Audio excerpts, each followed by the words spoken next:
ನೇತೃತ್ವದಲ್ಲಿ single man ಸಮಿತಿ ಆಯ್ತು, ಆಮೇಲೆ 5 ಜನದ ಸಮಿತಿ ಆಯ್ತು. ಆ ಸಮಿತಿ ಪರವಾಗಿ ಕೆಲಸ ಮಾಡಬೇಕು ಅಂತ ಹೇಳಿ ಬೇರೆ ರಾಜ್ಯಗಳಿಗೆ ಹೋಗಿ ಭೇಟಿ ಮಾಡಿದ್ರು. ಇದೆಲ್ಲ ಆದ್ರೂ ಕೂಡ ಕೆಲವರು ಏನ್ ಮಾಡ್ತಾ ಇದ್ದಾರೆ, ಆ ಸಮಿತಿಯನ್ನೇ ಆ ಸಂದರ್ಭದಲ್ಲಿ ಧಿಕ್ಕರಿಸಿದವರು, ವಿರೋಧಿಸಿದವರು ಅಲ್ಲೇ ಒಂದು ಕೂತ್ಕೊಳ್ಳುವಂತ ವ್ಯವಸ್ಥೆಗಳಿದೆ. ಕೂತ್ಕೊಳ್ಳಿ, ನಮ್ಗೆ ಯಾವುದೇ ಟೀಕೆ ಟಿಪ್ಪಣಿಗಳಿಲ್ಲ. ಅವರು ನಮ್ಮ ನೌಕರರು, ಅವ್ರ ಬಗ್ಗೆ ಕೂಡ ಅಭಿಮಾನ ಇದೆ. ಅವರು ಪಾಪ ಇಂಥದ ಒಂದು ಸಂಘ ಕಟ್ಕೊಂಡಿದೆ, ನಮ್ದೇನು ಅದ್ರ ಬಗ್ಗೆ ಬೇಜಾರಿಲ್ಲ. ಆದ್ರೆ ನೀವು ಆ ಸಮಿತಿ ಮಾಡಿದ ಟೀಕೆ ಮಾಡಿದ್ರಿ, ಮುಖ್ಯಮಂತ್ರಿಗಳನ್ನ ಟೀಕೆ ಮಾಡಿದ್ರಿ, ಸರ್ಕಾರ ಟೀಕೆ ಮಾಡಿದ್ರಿ, ಆ ಚೇರ್ಮನ್ ಸರಿ ಇಲ್ಲ ಅಂತ ಟೀಕೆ ಮಾಡಿದ್ರಿ, ನಿರ್ಣಯ ಮಾಡಿದ್ರಿ, ಪೇಪರ್ ಹಾಕಿಸಿದ್ರಿ. ಆದ್ರೆ ನಾವೇನಾದ್ರೂ ಅದ್ರ ಪರವಾಗಿ ಹೋರಾಟ ಮಾಡಿ ಆ ಕಮಿಟಿಯ ನಿರ್ಣಯಕ್ಕೆ ಹೋದಾಗ ಸುಮ್ಮನೆ ನೀವು ಕೂಡ ಬರ್ತೀರಾ ಅಂದ್ರೆ ಒಂದೊಮ್ಮೆ ಆತ್ಮಾವಲೋಕನ ಮಾಡ್ಕೊಳ್ಬೇಕಷ್ಟೇ. ನೀವು ಬರೋದ್ರ ಬಗ್ಗೆ ತಪ್ಪಿಲ್ಲ. ನಾನು ಅಧಿಕಾರಿಗಳಿಗೆ ಅವತ್ತೇ ಹೇಳಿದೆ, ಮೇಡಮ್ ಅವ್ರನ್ನೂ ಕರೆದು ಮಾಡಿ, ನಮ್ಗೆ ತಕರಾರಿಲ್ಲ, ಅವ್ರಿಗೆ ಮಾನ್ಯತೆ ಇಲ್ಲ, ಯಾಕೆ ಅವ್ರಿಗೆಲ್ಲ ಲೆಟರ್ ಕೊಡ್ತೀರಾ? ಕಾನೂನಲ್ಲಿ ಅವಕಾಶ ಇಲ್ಲ. ಇನ್ನು ಮುಂದೆ ಇದು ನಿಯಂತ್ರಣ ಮಾಡಬೇಕು. ಯಾಕೆ ಹೇಳ್ತೇನೆ ಅಂದ್ರೆ, ನಾವೇನು NPS ವಿರೋಧಿಗಳಲ್ಲ.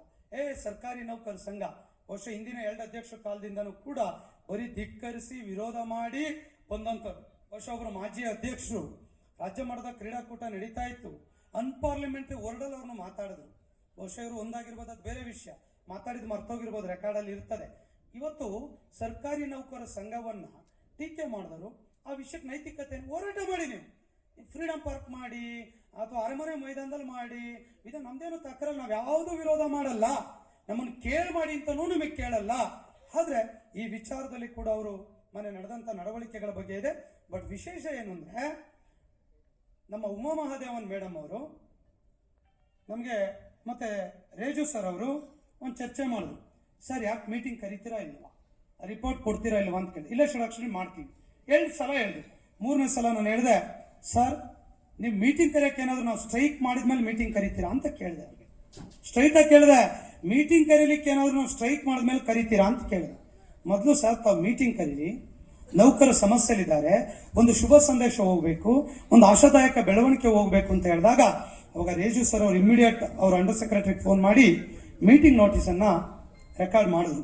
ಆ ಮೀಟಿಂಗ್ ನೋಟಿಸ್ ನನಗೆ 1 ವಾರದ ಮುಂಚೆನೆ ಬಂತು. ನನಗೆ ನಮ್ಮ ಬೆಳಗಾಮಲ್ಲಿ ಅಧಿವೇಶನದಲ್ಲಿ ಹೋಗಿದ್ದೆ, ಅವ್ರ ಅಂಡರ್ ಸೆಕ್ರೆಟರಿ ಪೋಸ್ಟ್ ಮಾಡಿ ನಂಗೆ ವಾಟ್ಸ್ಆಪ್ ಮಾಡಿದ್ರು. ಎಲ್ಲೂ ವೈರಲ್ ಮಾಡ್ಬೇಡ್ರಪ್ಪ, ಸುಮ್ಮನೆ ಚರ್ಚೆ ಮಾಡ್ತಾರೆ ಬೇಡ ಅನ್ನೋಂಥ ಮಾತನ್ನು ಹೇಳಿದೆ. ನನಗೆ ಗೊತ್ತಿಲ್ಲ, ಇವರಲ್ಲಿ ಹೋಗಿ ಲಾಬಿ ಮಾಡಿ ಇನ್ಫ್ಲೂಯೆನ್ಸ್ ಮಾಡಿ ನಮಗೂ ನೋಟಿಸ್ ಕೊಡಿ ಅಂತ ಹೇಳಿ ಒತ್ತಡ ಹಾಕಿ ಮಾಡಿಸ್ಕೊಂಬಂದ್ರು. ನೋಡಿ ನಮ್ಮ ಸಂಘ ಹೆಂಗೆ, ಅವರೇ ನೋಟಿಸ್ ಕೊಡೋ ರೀತಿಯಲ್ಲಿ ನಾವು ಮಾಡ್ತೇವೆ. ಒತ್ತಡ ಹಾಕ್ಸ್ಕೊಳ್ಳುವಂತ ಅನಿವಾರ್ಯತೆ ಸಂಘಕ್ಕೆ ಬಂದಿಲ್ಲ.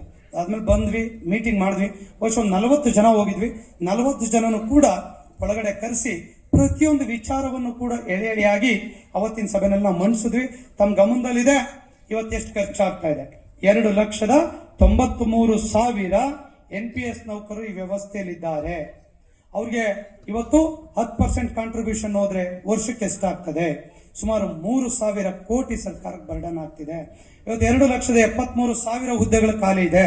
ಅದರಿಂದ ಸುಮಾರು 2,500 ಕೋಟಿ ಸರ್ಕಾರಕ್ಕೆ ಉಳಿತಾಯ ಆಗ್ತಿದೆ. ಒಂದು ವರ್ಷಕ್ಕೆ 5,000 ಕೋಟಿ ಹಣ ಇವತ್ತು ಸರ್ಕಾರ ಉಳಿಸಬಹುದು. ಈಗಾಗಲೇ 20-25,000 ಕೋಟಿ ಹಣ ಕಳೆದ 10-12 ವರ್ಷದಿಂದ ಏನ್ PFRD ಅಕೌಂಟ್ ಅಲ್ಲಿ ಇದೆ ಅದನ್ನ ಕೂಡ ತೆಗೆದುಕೊಳ್ಳಿಕ್ಕೆ ಪ್ರಯತ್ನವನ್ನ ತಾವು ಮಾಡಿದ್ರೆ ಖಂಡಿತ ಒಳ್ಳೇದಾಗ್ತದೆ. ಹಣವನ್ನ GPF ಇರ್ಬೋದು, ಸರ್ಕಾರದ ವೆಲ್ಫೇರ್ ಅಥವಾ ಎಂಪ್ಲಾಯ್ ವೆಲ್ಫೇರ್ಗೆ ತಾವು ಬಳಸಲಿಕ್ಕೆ ಅನುಕೂಲ ಆಗ್ತದೆ ಎನ್ನುವಂತ ವಿಚಾರವನ್ನು ಕೂಡ ಅವತ್ತಿನ ಸಭೆಯಲ್ಲಿ ವಿವರವಾಗಿ ಚರ್ಚೆ ಮಾಡಿದ್ವಿ. ಉಮಾ ಮಹಾದೇವನ್ ಮೇಡಮ್ ಅವರು ಈಗ ಅವ್ರ ಚೇರ್ಮನ್, ತಮಗೆ ಗೊತ್ತಿರಲಿ, ಹಿಂದೆ ರವಿಕುಮಾರ್ ಇದ್ರು, ಅಂಜುಮ್ ಪರ್ವೇಜ್ ಅವರು ಬಂದ್ರು.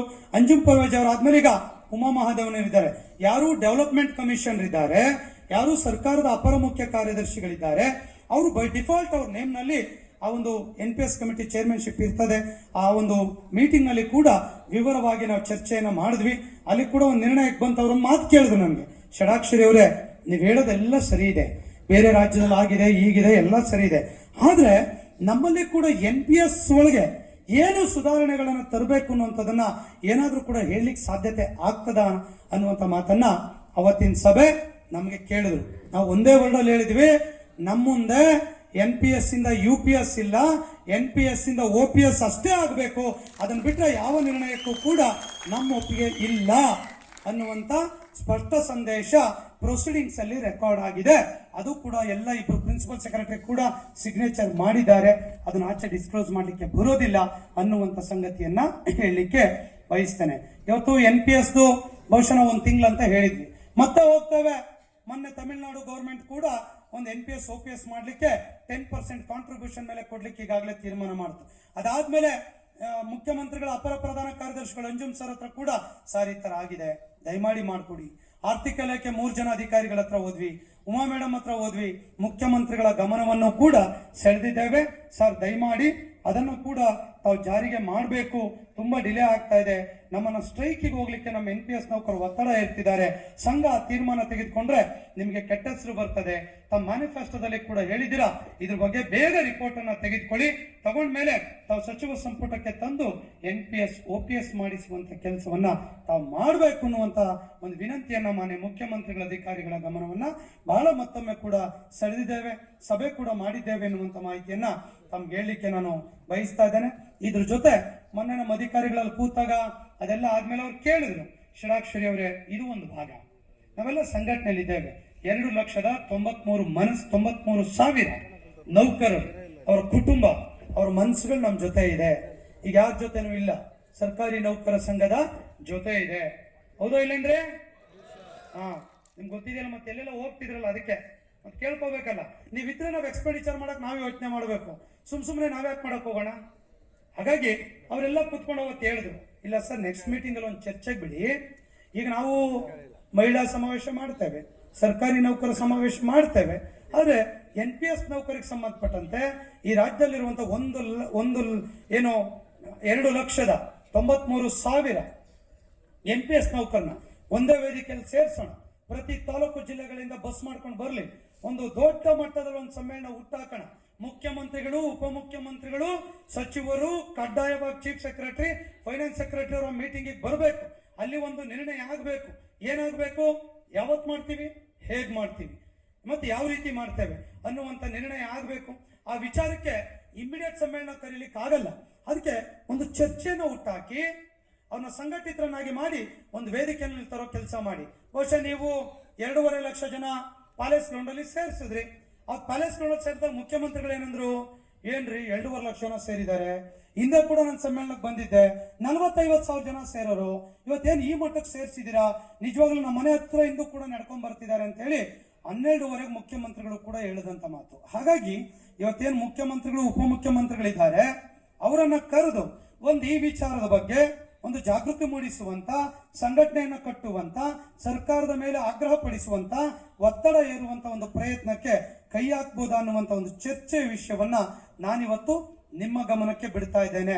ಮಾಡಬೇಕು ಅಂತ ಹೇಳಿದ್ರೆ ಮಾಡೋಣ, ಮಾಡಬೇಡಿ ಅಂದ್ರೆ ಮಾಡೋದು ಬೇಡ. ಮಾಡ್ಬೇಕಾ ಬೇಡವಾ? ಮಾಡ್ಬೇಕಾ? ಮಾಡ್ಬೇಕು ಅನ್ನೋ ಚಪ್ಪಾಳೆ ಹೊಡೀರಿ ನೋಡೋಣ.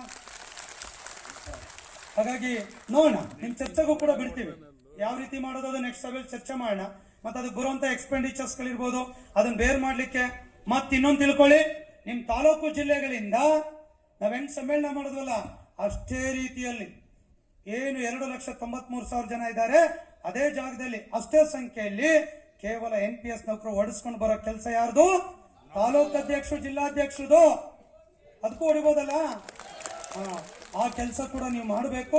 ಯಾಕಂದ್ರೆ ನಮ್ಮ ಒಕ್ಕೊತ್ತಾಯ, ನಮ್ಮ ಸ್ಟ್ರೆಂತ್ 500 ಜನ 5,000 ಜನ ಸೇರಿದ್ರೆ ಸರ್ಕಾರ ನಿಮ್ಮ ಮಾತು ಕೇಳೋದಿಲ್ಲ. ಹಾಗಾಗಿ ಈ ತರದ ಕೂಡ ಒಂದು ಚರ್ಚೆ ಇದೆ, ಅಲ್ಲಿ ಎಲ್ಲರೂ ಕೂಡ ಒಗ್ಗಟ್ಟಾಗಿ ಎಸ್ ಆ ಒಂದು ನಮ್ಮ ಸುರೇಶ್ ಬಂದು ಹೇಳ್ಕೊಡ್ತಾರೆ, ಯಾರಾದ್ರೂ ಚಂದ ವಸೂಲಿ ಮಾಡಬೇಡಿ ಅದನ್ನ ಹೇಳಿ ಸಾರ್ ಅಂತ ಹೇಳ್ತಾರೆ. ನೋಡಿ, ಚಂದ ವಸೂಲಿ ಮಾಡೋರು ಯಾರಿದ್ದಾರೆ ಅಂತ ನಿಮ್ಗೆ ಗೊತ್ತಿದೆ, ಎಲ್ಲ ವಸೂಲಿ ಗಿರಾಕಿಗಳೇ ಜಾಸ್ತಿ. ಪಾಪ ನಾವು ವಸೂಲಿ ಮಾಡೋದ್ರ ಬಗ್ಗೆನೂ ಕೂಡ ನಿಮ್ಮಂತರ ಒಳ್ಳೆಯರಿದಿರಲ್ಲ, ಅದೇ ನಮಗೆ ಸಂತೋಷದ ಸಂಗತಿ. ನಾವ್ ಯಾವತ್ತೂ ದುಡ್ಡಿರ್ತಿಲ್ಲ, ನಮ್ಮ ಸಂಘಕ್ಕೆ ಆ ಬರ ಇನ್ನೂ ಬಂದಿಲ್ಲ. ಹಾಗಾಗಿ ಆ ಕೆಲಸಕ್ಕೆ ಅವಕಾಶವನ್ನು ಕೊಡದೆ ನಾವು ಏನ್ ನಿರ್ದೇಶನಗಳನ್ನ ಕೊಡ್ತೇವೆ ಅದನ್ನ ತಾವೆಲ್ಲ ಕೂಡ ಫಾಲೋ ಮಾಡಬೇಕು ಅನ್ನುವಂತ ಮಾಹಿತಿಯನ್ನ ಹೇಳ್ತಾ, ಈ ವಿಷಯದ ಬಗ್ಗೆ ಕೂಡ ತಾವು ಹಂತ ಹಂತವಾಗಿ ತಾವು ಚರ್ಚೆಗಳನ್ನ ಮಾಡಬೇಕಾಗ್ತದೆ ಅನ್ನೋದನ್ನ ಹೇಳಲಿಕ್ಕೆ ಬಯಸ್ತೇನೆ. ಅದ್ರ ಜೊತೆ ಕರ್ನಾಟಕ ಆರೋಗ್ಯ ಸಂಜೀವಿನಿ ಯೋಜನೆಯ ತಾಂತ್ರಿಕ ಸಮಸ್ಯೆಗಳ ಬಗ್ಗೆ ಬಹುಶಃ ನಿಮ್ಗೆ ಗೊತ್ತಿದೆ.